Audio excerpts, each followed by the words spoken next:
Bien chers amis de Café Évangile, quand vous verrez Jérusalem encerclée par des armées, alors sachez que sa dévastation approche. Alors ceux qui seront en Judée, qui s'enfuient dans la montagne, ceux qui seront à l'intérieur de la ville, qu'ils s'en éloignent. Quand ces événements commenceront, redressez-vous et relevez la tête, car votre rédemption approche. Bien chers amis, le Seigneur continue son chemin vers Jérusalem, vers sa passion.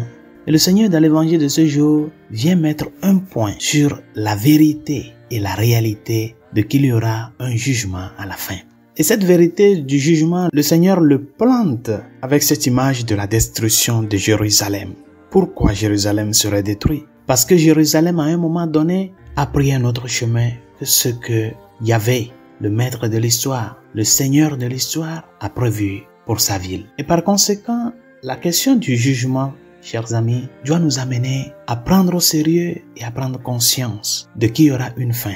Il y aura une fin. Nous avons encore le temps, chers amis, de travailler pour que ce jugement final soit en notre faveur et non en notre défaveur. C'est pour cela le Seigneur, dans cet amour profond qu'il a pour nous, sachant ce qu'il attend à Jérusalem, parce qu'il s'approche déjà vers la passion, il nous prévient en nous interpellant, nous qui sommes ses disciples, de nous préparer spirituellement.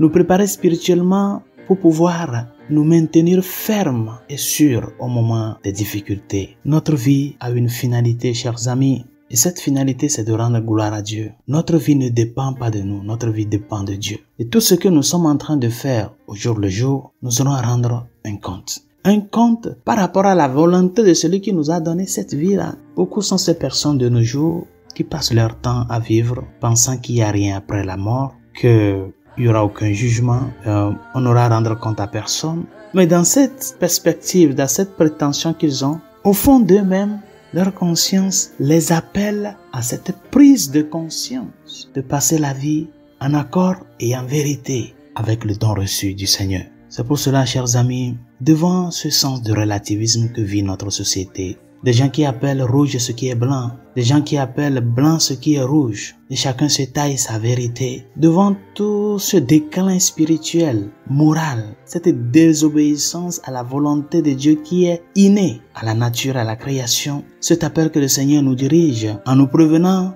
de qu'il y aura un jugement, nous devons le prendre au sérieux. Dieu ne vient pas nous surprendre à l'improviste. C'est pour cela tout ce qu'il a fait, tout ce qu'il fait, les opportunités qu'il nous donne, c'est pour la conversion. Et c'est ça ce que l'Église fait et est appelée à faire au milieu du monde. Appeler l'homme à la conversion. Demandons au Seigneur de nous aider à ce que ces paroles de l'évangile de ce jour soient pour nous un rappel à la vigilance et à nous tourner vers Dieu avec un cœur repenti et obéissant. Que sa grâce nous aide et que sa miséricorde nous réconforte. Bonne journée, Dieu vous bénisse.